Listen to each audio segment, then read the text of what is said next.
malam Pak Iqbal, izin menjelaskan jawaban UTS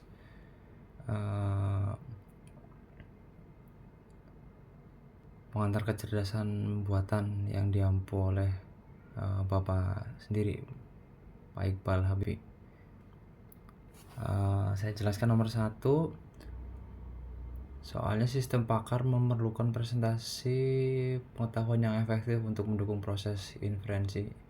Jelaskan 2 metode representasi pengetahuan utama yang digunakan sistem pakar. Berikan contoh penerapan masing-masing metode dan jelaskan kekurangan, kelebihan serta kekurangannya. Yang saya tahu, sistem pakar mempunyai dua metode, yaitu jaringan semantik dan frame. Jaringan semantik sendiri merupakan struktur grafis yang menggambarkan hubungan antar konsep melalui node atau edge. Contoh penerapannya itu dalam sistem pakar medis, hubungan antar penyakit seperti diabetes dan gejala seperti haus berlebihan. Kemudian kelebihan dari jaringan semantik, visualisasi yang jelas dan fleksibel. Kemudian kekurangannya bisa kompleks jika terlalu banyak konsep yang sulit menangani informasi yang tidak terstruktur. Kemudian 2 frame, struktur data yang menyimpan informasi tentang objek dalam bentuk slot atau atribut. Contoh penerapannya itu dalam sistem pakar hukum, frame untuk kasus pelanggaran dengan slot untuk tidak pelanggaran dan sanksi. Kelebihan frame ini struktur jelas untuk informasi kompleks dan mendukung pewarisan sifat. Kemudian kekurangannya itu memerlukan perancangan yang baik dan kurang fleksibel terhadap informasi baru.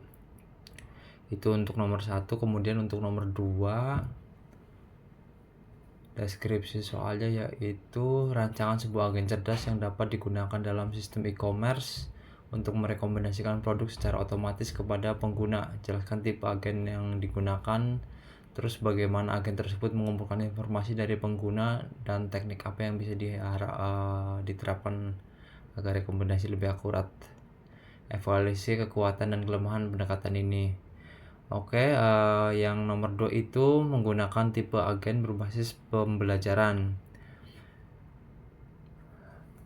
yang belajar dari pola pengguna untuk memperbaharui rekomendasi. Kemudian pengumpulan informasinya itu agen mengumpulkan data dari riwayat pembelian, kemudian interaksi pengguna atau produk yang dilihat atau dibeli atau rating, profil pengguna, dan feedback eksplisit.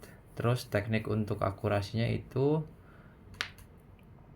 collaborative filtering, kemudian content based filtering, deep learning, kemudian hybrid filtering. Kemudian evaluasinya itu untuk kekurangan, rekomendasinya lebih personal, terus belajar dari data dan meningkatkan penjualan. Kemudian kelemahannya itu tantangan privasi, bergantung pada data yang ada, kurang akurat untuk preferensi yang tidak konsisten.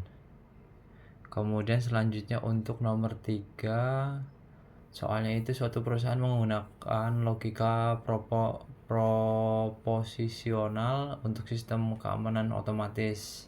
Setiap sensor gerak P dan kamera C akan memicu alarm jika ada deteksi. Rancang sebuah aturan dalam bentuk logika proposisional dan menggambarkan hubungan antara sensor, kamera, dan alarm. Berikan contoh bagaimana aturan ini dapat digunakan dalam situasi nyata, dan jelaskan kelebihan serta batasannya. Kemudian untuk nomor 4, jawaban saya adalah komponen utama sistem pakar untuk diagnosa penyakit. Knowledge base-nya itu menyimpan pengetahuan medis termasuk gejala penyakit. Kemudian untuk inference engine-nya itu mencocokkan gejala yang dimasukkan dengan data dan di knowledge base untuk menghasilkan diagnosis. Kemudian untuk user interface-nya antarmuka yang memungkinkan dokter memasukkan gejala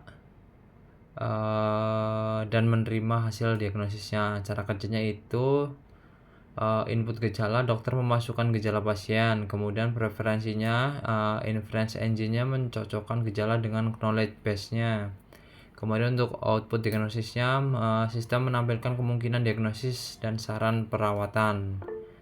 Kemudian untuk evaluasi dan kelebihan keterbatasannya itu, pertama kelebihan mempercepat proses diagnosis, memberikan akses ke pengetahuan medis terkini. Kemudian untuk keterbatasannya itu ketergantungan pada data yang lengkap dan mutakhir, serta tidak menggantikan penilaian klinis dokter. Kemudian kesimpulannya dari jawaban ini adalah sistem pakar dapat mendukung diagnosis dalam pelayanan kesehatan, tetapi harus digunakan sebagai alat bantu, bukan pengganti profesional medis.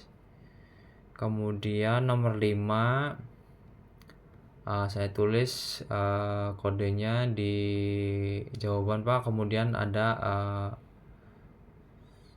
image dan hasil coding dari Python ini di di Google Colab. Kemudian di atas juga masih ada codingnya dan hasil codingnya. Sebentar, ini codingnya Pak dan hasil codingnya. Skor kelayakannya itu 73,69 Pak untuk nomor 5. Sekian jawaban UTS dari saya Pak Teguh Yuwono.